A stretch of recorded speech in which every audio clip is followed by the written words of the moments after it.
സമ്പത്തിൽ നിന്നും സക്കാത്ത് ഒഴിവാക്കി സക്കാത്ത് കൊടുത്തോ ആ സക്കാത്ത് കാരണമായി അവന്റെ ബാക്കി സമ്പത്തിനെ സംരക്ഷിക്കുമെന്നുള്ളത് അള്ളാഹുവിന്റെ ഭാഗത്തു നിന്നുള്ള വാഗ്ദാനമാണ്.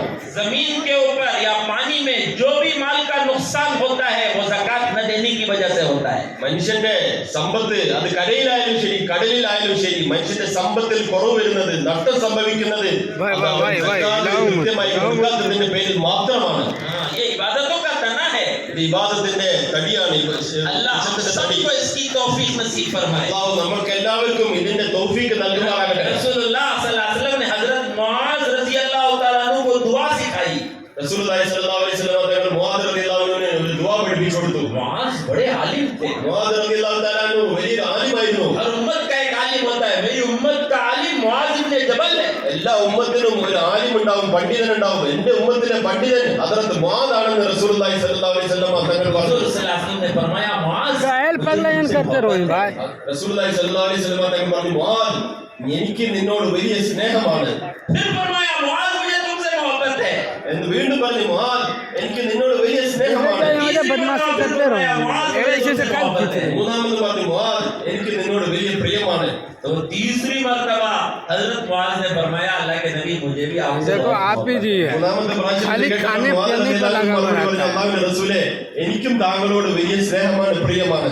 तो फिर अल्लाह के नबी अलैहि सलाम ने फरमाया उस मोहब्बत में ये दुआ सिखाता हूँ हर नमाज के बाद इसको पढ़ने പേരിൽ ഞാൻ നിനക്ക് ഒരു ദുആ പഠിപ്പിച്ചു തരാം. നീ നിന്റെ എല്ലാ നമസ്കാരത്തിന് ശേഷം ഈ ഞാൻ പഠിപ്പിക്കാൻ പോകുന്ന ദുആ നീ ചെയ്യണം.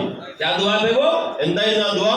अल्लाहुम्मा अइन्नी अला ज़िक्रिका व शुक्रिका व हुस्न इबादतिक. अल्लाह मेरी मदद फरमा. किस बात में मेरी मदद फरमा? इस बात में मेरी मदद फरमा कि मैं तेरा जिक्र करूं, तेरा शुक्र करूं और तेरी अच्छी इबादत करूं. हुस्न इबादतिक, सिर्फ इबादत नहीं, तेरी अच्छी इबादत.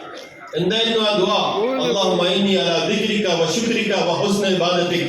അല്ലാഹുവേ നീ എന്നെ സഹായിക്കണം. എന്തിനു സഹായിക്കണം? നിന്നെ ദിക്ർ ചെയ്യാൻ നീ എന്നെ സഹായിക്കണം. നിന്നെ ശുക്ർ ചെയ്യാൻ, നിന്നോട് നന്ദിയുള്ളവനാവാൻ നീ എന്നെ സഹായിക്കണം. നല്ല നല്ല ഹുസ്ന ഇബാദത്ത്, നല്ല ഇബാദത്തുകൾ ചെയ്യാൻ നീ സഹായിക്കണം എന്ന് ദുആ ചെയ്യണം. इबादत को अच्छी तरह करो. ഇബാദത്തിനെ നന്നാക്കാൻ വേണ്ടിയുള്ള ദുആ. तो इबादतों का तना है. जड़ ईमान का, तना इबादतों का. വേരുകൾ ഈമാനിന്റേത്, വൃക്ഷത്തിന്റെ തടി അത് ഇബാദത്തിന്റേത്. फिर उसमें निकलती हैं डालियां. അതിൽ നിന്നും ഉണ്ടാകുന്ന ശാഖകൾ, डालियां मुआशिरत की. ആ ശാഖകൾ മുആശിറ, കൊടുക്കൽ വാങ്ങൽ അല്ല, സാമൂഹ്യ ബന്ധത്തിന്റെ. मुआशिरत किसे कहते हैं? മുആശിറ എന്ന് പറഞ്ഞാൽ എന്താണ്? जिन लोगों के साथ हम रहते हैं उसको कहते हैं मुआशिरा. ആരുമായി നമ്മൾ സഹവസിക്കുന്നോ ആ സഹവർത്തിത്വ ജീവിതത്തിന്റെ പേരാണ് മുആശിറ. बीवी के साथ, ഭാര്യയുമായിട്ട് നമ്മുടെ ബന്ധം, बच्चों के साथ, കുട്ടികളുമായിട്ടുള്ള ബന്ധം, माँ बाप के साथ, മാതാപിതാക്കളോട് എങ്ങനെ, पड़ोसियों के साथ, सफर के साथ. ഒരു യാത്രയിൽ സഹയാത്രികരോടുള്ളത്. ट्रेन में जा रहे हैं, ട്രെയിനിൽ യാത്ര ചെയ്യുകയാണ്, बाजू बैठा है, നമ്മൾ ഒരാൾ നമ്മുടെ അടുത്തിരിക്കുന്നുണ്ട്, ईमान वाला नहीं है, അയാൾ ഈമാനുള്ള ആളല്ല, उसका हक है हमारे ऊपर. അയാൾക്ക് ഒരു കടമുണ്ട്, നമുക്കൊരു കടമുണ്ട് അയാളോട്. हम ऐसी चीज उसके सामने न खाएं जिससे उसको तकलीफ होती है. നമ്മൾ अयाളുടെ മുമ്പിൽ അയാൾക്ക് ബുദ്ധിമുട്ടുണ്ടാകുന്ന ഒരു ഭക്ഷണം നമ്മൾ കഴിക്കാൻ പാടില്ല. पड़ोसी का हक है. അത് അയൽവാസിയോടുള്ള കടമകളുണ്ട്. रसूलुल्लाह सल्लल्लाहु अलैहि वसल्लम ने फरमाया हजरत जिब्रील अलैहिस्सलाम पड़ोसी के ताल्लुक से इतनी ताकीद करते मुझे गुमान होने लगा कि पड़ोसी को भी प्रॉपर्टी में हिस्सेदार बना दे. റസൂലുള്ളാഹി സ്വല്ലല്ലാഹു അലൈഹി വസല്ലം തങ്ങൾ പറഞ്ഞു, ജിബ്രീൽ അലൈഹിസ്സലാം വന്നു എനിക്ക് അയൽവാസികളോടുള്ള കടമകളെ കുറിച്ചുള്ള താക്കീത് നൽകി എത്രമാത്രം എന്ന് വിചാരിച്ചാൽ എനിക്ക് തോന്നി തുടങ്ങി അയൽവാസിക്ക് എന്റെ അനന്തരാവകാശത്തിൽ പങ്കുണ്ടാകുമോ എന്ന് പോലും എനിക്ക് തോന്നിപ്പോയി. अपार्टमेंट कल्चर आ गया है. ഇന്ന് നമുക്കുള്ളത് അപ്പാർട്ട്മെന്റ് കൾച്ചർ, ഫ്ലാറ്റ് കൾച്ചർ.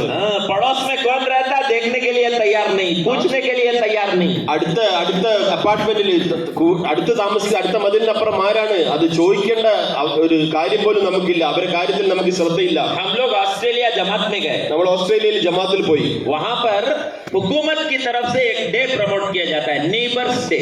അവിടെ നമ്മൾ ചെയ്യേണ്ടത് എന്താണെന്ന് വെച്ചാൽ ഒരു പൂവുമായി അയൽവാസിയുടെ കഥകിന് മുട്ടി അത് കൊടുത്തിട്ട് में रहता है, अकेला रहता है, मर भी जाता है तो पता नहीं चलता. फिर बदबू जब आती है पुलिस को फोन करते हैं कि देखो बदबू आ रही है, पुलिस आती है, छोड़कर फिर इन्वेस्टिगेशन होता है. അതെന്തിനു വേണ്ടിയിട്ടാണെന്ന് എന്നോട് പറയപ്പെട്ടു. അടുത്തുള്ള അയൽവാസിയുണ്ട്, വയസ്സായ ആൾക്കാര്, അവര് ആ വയസ്സായ അപ്പാർട്ട്മെന്റ് താമസിക്കുന്ന ഒറ്റക്കാണ്, ചോദിക്കാനും പറയാനും